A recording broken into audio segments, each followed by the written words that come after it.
ओम शं शनिश्चराय नमः। स्वागत है आपका हमारे चैनल पर। आज के इस वीडियो में हम आपको सुनाने जा रहे हैं शनिवार व्रत की कथा। तो सभी प्रकार की व्रत कथाएं सुनने के लिए और हमसे जुड़े रहने के लिए आपको केवल हमारे चैनल को सब्सक्राइब करना है, बेल आइकन पर प्रेस करना है और आज की कथा अच्छी लगे तो लाइक करना है। साथ ही साथ कमेंट में जय शनिदेव भी अवश्य लिखें और ज़्यादा से ज़्यादा इस कथा को शेयर करें। तो चलिए अब हम सुनते हैं शनिवार व्रत की कथा। शनिवार के दिन व्रत रखने से शनि महाराज प्रसन्न होते हैं। शनि ग्रह को प्रसन्न करने के लिए शनिदेव की पूजा की जाती है, जिसमें काला तिल, काले वस्त्र, तेल, उड़द शनिदेव को बहुत अधिक प्रिय होते हैं। इनके द्वारा शनिदेव की पूजा की जाती है। साथ ही अगर शनि की साढ़े साती, ढैया या शनि की दशा दूर करने के लिए, इनके बुरे प्रभाव को दूर करने के लिए शनिवार का व्रत किया जाता है। शनि स्तोत्र का पाठ भी विशेष लाभदायक बताया गया है। तो अब सुनते हैं शनिवार व्रत की कथा। एक समय सूर्य, चंद्रमा, मंगल, बुध, बृहस्पति, शुक्र, शनि, राहु और केतु, इन ग्रहों में आपस में झगड़ा हो गया कि हम सब में सबसे बड़ा कौन है। सब अपने आप को बड़ा कहते थे। जब आपस में कोई निश्चय नहीं हो सका तो सबके सब आपस में झगड़ते हुए इंद्र के पास गए और कहने लगे कि आप सब देवताओं के राजा हो, इसलिए आप हमारा न्याय करके हमें ये बताओ कि हम 9 ग्रहों में सबसे बड़ा कौन है। इंद्र परेशान हो गए। इनका प्रश्न सुनकर घबरा गए और कहने लगे कि मुझ में इतनी सामर्थ्य नहीं है जो किसी को बड़ा या छोटा बताऊं। मैं अपने मुख से कुछ नहीं कह सकता हूँ। हाँ, एक उपाय बता सकता हूँ। इस समय पृथ्वी पर राजा विक्रमादित्य दूसरों के दुखों का निवारण करने वाले हैं, इसलिए तुम सब मिलकर उन्हीं के पास जाओ, वही तुम्हारे दुखों का निवारण करेंगे। ऐसा वचन सुनकर सभी ग्रह देवता चलकर भूलोक में राजा विक्रमादित्य की सभा में जाकर उपस्थित हुए और अपना प्रश्न राजा के सामने रखा। राजा उनकी बात सुनकर बड़ी चिंता में पड़ गए कि मैं अपने मुख से किसको बड़ा और किसको छोटा बताऊं। जिसको भी छोटा बताऊंगा वही क्रोध करेगा। परंतु झगड़ा तो निपटाना ही था, तो झगड़ा निपटाने के लिए राजा ने एक उपाय सोचा। उन्होंने सोना, चांदी, कांसा, पीतल, शीशा, रांगा, जस्ता, अभ्रक और लोहा, इन 9 धातुओं के 9 आसन बनवाए और सब आसनों को एक क्रम से, जैसे कि सोना सबसे पहले और लोहा सबसे आखिरी में, इस तरह से बिछवा दिया। इसके बाद राजा ने सभी ग्रहों से कहा कि आप अपने अपने सिंहासनों पर बैठ जाइए। जिसका आसन सबसे आगे है वह सबसे बड़ा और जिसका आसन सबसे पीछे वह सबसे छोटा होगा। क्योंकि लोहा सबसे पीछे था और ये शनिदेव का आसन था, तो शनिदेव समझ गए कि राजा ने मुझको छोटा बना दिया। इस पर शनिदेव को बहुत क्रोध आया और कहा कि राजा, तू मेरे पराक्रम को जानता नहीं है। सूर्य एक राशि पर 1 महीना रहते हैं, चंद्रमा 2.25 महीना और 2 दिन रहते हैं, मंगल 1.5 महीना, बृहस्पति 13 महीने, बुध और शुक्र 1-1 महीने रहते हैं। लेकिन मैं एक राशि पर 2.5 अथवा 7.5 साल तक रहता हूँ। बड़े बड़े देवताओं को भी मैंने भीषण दुख दिया है। हे राजन, सुनो, जब राम जी को 7.5 आई तो उन्हें वनवास हो गया था, और जब रावण पर आई तो राम और लक्ष्मण ने सेना लेकर लंका पर चढ़ाई कर दी और रावण के कुल का नाश कर दिया था। अब तुम सावधान रहना। तो राजा कहने लगा, जो कुछ भाग्य में होगा देखा जाएगा।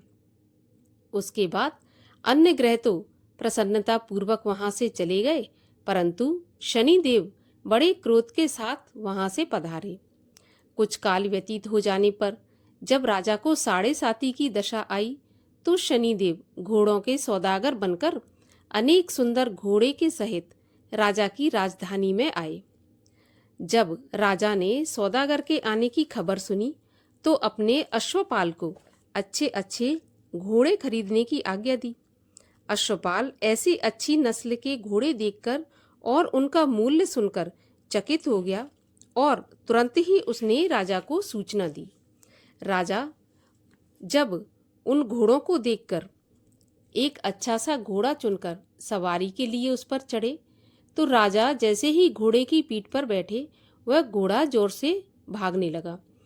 घोड़ा बहुत दूर एक जंगल में जाकर राजा को छोड़कर गायब हो गया। इसके बाद राजा अकेला जंगल में भटकता फिरता रहा। बहुत देर के बाद राजा ने भूख और प्यास से दुखी होकर भटकते भटकते एक ग्वाले को देखा। ग्वाले ने राजा को प्यास से व्याकुल देखकर उसको पानी पिलाया। राजा की उंगली में एक अंगूठी थी तो राजा ने उसे निकालकर प्रसन्नता पूर्वक ग्वाले को दे दी और शहर की ओर चल दिया। राजा जब शहर में पहुंचकर एक सेठ की दुकान पर जाकर बैठ गया और अपने आप को उज्जैन का रहने वाला और अपना नाम बीका बताया। सेठ ने उसको कुलीन मनुष्य समझकर जल आदि पिलाया। भाग्यवश उस दिन सेठ की दुकान पर बिक्री बहुत अधिक हुई तो सेठ उसको भाग्यवान पुरुष समझकर भोजन कराने के लिए अपने साथ ले गया। भोजन करते समय राजा ने एक आश्चर्य की बात देखी कि खूंटी पर एक हार लटक रहा है और वह खूंटी उस हार को निगल रही है। भोजन के पश्चात कमरे में आने पर जब सेठ को कमरे में हार नहीं मिला तो सबने यही सोचा कि बीका के सिवाय यहाँ पर कोई नहीं आया तो बीका ने ही हार चुरा लिया है। अतः बीका से जब हार के बारे में पूछा गया तो बीका ने साफ मना कर दिया कि हार का उसको कोई पता नहीं, उसने हार नहीं लिया। लेकिन इस पर 5-7 आदमी इकट्ठे होकर उसको फौजदार के पास ले गए। फौजदार ने उसको राजा के सामने उपस्थित किया और कहा कि ये आदमी तो भला प्रतीत होता है, चोर मालूम तो नहीं होता, परंतु सेठ का ऐसा कहना है कि जब खूंटी पर हार था तो वहां पर बीका के सिवा कोई नहीं आया तो अवश्य ही इसी ने हार चोरी किया है। तब राजा ने आज्ञा दी कि इसके हाथ पैर काटकर इसको चौरंगिया किया जाए। राजा की आज्ञा का तुरंत पालन किया गया और बीका के हाथ पैर काट दिए गए। इस प्रकार कुछ काल व्यतीत होने पर एक तेली उसको अपने घर ले गया और कोल्हू पर उसको बिठा दिया। बीका उस पर बैठा हुआ अपनी जुबान से बैल हाँकता रहा। शनि की दशा समाप्त हो गई और एक रात को वर्षा ऋतु के समय वह मल्हार राग गाने लगा। उसका गाना सुनकर उस शहर के राजा की कन्या उस राग पर मोहित हो गई और दासी को खबर लेने के लिए भेजा कि देखकर आओ शहर में कौन गा रहा है।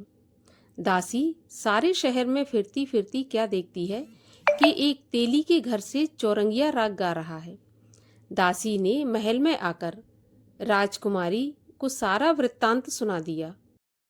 बस उसी क्षण राजकुमारी ने अपने मन में यह प्रण कर लिया कि चाहे कुछ भी हो इस चौरंगिया के साथ ही विवाह करूंगी।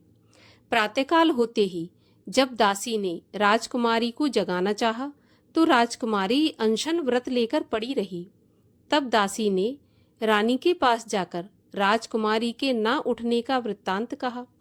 रानी ने तुरंत ही वहां पर आकर राजकुमारी को जगाया और उसके दुख का कारण पूछा तो राजकुमारी ने कहा कि माताजी, मैंने ये प्रण कर लिया है कि तेली के घर में जो चौरंगिया है उसी के साथ विवाह करूंगी। माता ने कहा, पगली, ये क्या कह रही है? तेरा विवाह तो किसी देश के राजा के साथ किया जाएगा। तब राजकुमारी कहने लगी, माताजी, मैं अपना प्रण कभी नहीं तोड़ूंगी। माता ने चिंतित होकर यह बात राजा को बताई। जब महाराज ने भी आकर समझाया कि मैं अभी देश देशांतर में अपने दूत भेजकर सुयोग्य, रूपवान एवं बड़े से बड़े गुणी राजकुमार के साथ तुम्हारा विवाह करूंगा, ऐसी बात तुमको नहीं सोचनी चाहिए। तब कन्या ने कहा, पिताजी, मैं अपने प्राण त्याग दूंगी, परंतु किसी दूसरे से विवाह नहीं करूंगी। इतना सुनकर राजा ने क्रोध से कहा कि यदि तेरे भाग्य में ऐसा ही लिखा है तो जैसी तेरी इच्छा हो वैसा ही कर। राजा ने तेली को बुलाकर कहा कि तेरे घर में जो चौरंगिया है उसके साथ मैं अपनी कन्या का विवाह करना चाहता हूँ। तेली ने कहा कि महाराज, ये कैसे हो सकता है? कहाँ आप हमारे राजा और कहाँ मैं एक नीच तेली। परंतु राजा ने कहा कि भाग्य के लिखे को कोई नहीं टाल सकता। अपने घर जाकर विवाह की तैयारी करो। राजा ने उसी समय तोरण एवं बंधन वार लगवाकर अपनी राजकुमारी का विवाह चौरंगिया बना विक्रमादित्य के साथ कर दिया। रात्रि को जब विक्रमादित्य और राजकुमारी महल में सोए तो आधी रात के समय शनिदेव ने विक्रमादित्य को स्वप्न दिया और कहा कि राजा, कहो मुझको छोटा बताकर तुमने कितना दुख उठाया। तब राजा ने क्षमा मांगी और शनिदेव ने प्रसन्न होकर विक्रमादित्य को क्षमा कर दिया और हाथ पैर वापस दे दिए। तब राजा ने कहा, महाराज, मेरी एक प्रार्थना और है, उसे आप स्वीकार करें कि जैसा दुख आपने मुझे दिया ऐसा और किसी को नहीं देना। तब शनिदेव ने कहा कि तुम्हारी प्रार्थना स्वीकार है। जो भी मनुष्य मेरी कथा सुनेगा या कहेगा उसको मेरी दशा में कभी भी किसी प्रकार का दुख नहीं होगा, और जो नित्य ही मेरा ध्यान करेगा तथा चींटियों को आटा डालेगा उसके सब मनोरथ पूर्ण होंगे। इतना कहकर शनिदेव अपने धाम को चले गए। राजकुमारी की आंख खुली और उसने राजा के हाथ पांव सही सलामत देखे तो उसको बड़ा आश्चर्य हुआ। उसको देखकर राजा ने अपना समस्त हाल कहा कि मैं उज्जैन का राजा विक्रमादित्य हूँ। यह बात सुनकर राजकुमारी अत्यंत प्रसन्न हुई। प्रातःकाल राजकुमारी से उसकी सखियों ने पूछा तो उसने अपने पति का सारा वृत्तांत कह सुनाया। तब सबने प्रसन्नता प्रकट की और कहा कि ईश्वर ने आपकी मनोकामना पूरी कर दी। जब उस सेठ ने यह बात सुनी तो वह विक्रमादित्य के पास आया और राजा विक्रमादित्य के पैरों पर गिरकर क्षमा मांगने लगा कि आप पर मैंने चोरी का झूठा आरोप लगाया, अतः आप मुझको जो चाहे दंड दें। राजा ने कहा, मुझ पर शनिदेव का कोप था, इसी कारण यह सब दुख मुझको प्राप्त हुआ। इसमें तुम्हारा कोई दोष नहीं है। तुम अपने घर जाकर अपना काम करो। लेकिन सेठ बोला कि मुझे तभी शांति होगी जब आप मेरे घर चलकर प्रीतिपूर्वक भोजन करेंगे। राजा ने कहा कि जैसी आपकी इच्छा हो वैसा ही करें। सेठ ने अपने घर जाकर अनेक प्रकार के सुंदर भोजन बनवाए और राजा विक्रमादित्य को प्रीति भोज दिया। जिस समय विक्रमादित्य भोजन कर रहे थे, एक अत्यंत आश्चर्य की बात सबको दिखाई दी। जो खूंटी पहले हार निगल रही थी, अब वह हार उगल रही है। जब भोजन समाप्त हो गया तो सेठ ने हाथ जोड़कर बहुत सी मोहरें राजा को भेंट की और कहा कि मेरे श्रीकवर नाम की एक कन्या है, आप उसका पाणी ग्रहण करें। इसके बाद सेठ ने अपनी कन्या का विवाह राजा के साथ कर दिया और बहुत सा दान दहेज आदि दिया। इस प्रकार कुछ दिनों तक वहां निवास करने के बाद विक्रमादित्य ने शहर के राजा से कहा कि अब मेरी उज्जैन जाने की इच्छा है। फिर कुछ दिन के बाद विदा लेकर राजकुमारी मनभावनी और सेठ की कन्या श्रीकवरी तथा दोनों जगह के दहेज में प्राप्त अनेक दास दासी रथ और पालकियों सहित राजा विक्रमादित्य उज्जैन की तरफ चल पड़े। जब शहर के निकट पहुंचे और नगरवासियों ने राजा के आने का समाचार सुना तो सारे उज्जैन की प्रजा अगवानी के लिए आई। तब बड़ी प्रसन्नता के साथ राजा अपने महल में पधारे। सारे शहर में बड़ा भारी महोत्सव मनाया गया और रात्रि में दीपमाला की गई। दूसरे दिन राजा ने शहर में यह सूचना कराई कि शनि देवता सभी ग्रहों में सबसे ऊपर हैं। मैंने इनको छोटा बताया, इसी से मुझको यह दुख प्राप्त हुआ। इस कारण सारे शहर में सदा शनिदेव की पूजा और कथा होने लगी। राजा और प्रजा अनेक प्रकार के सुख भोगती रही। जो कोई शनिदेव की इस कथा को पढ़ता है या सुनता है, शनिदेव उस पर कृपा करते हैं। शनिदेव की कृपा से उसके सब दुख दूर हो जाते हैं। शनिवार के दिन इस कथा को अवश्य पढ़ना चाहिए या सुनना चाहिए। बोलिए शनिदेव महाराज की जय।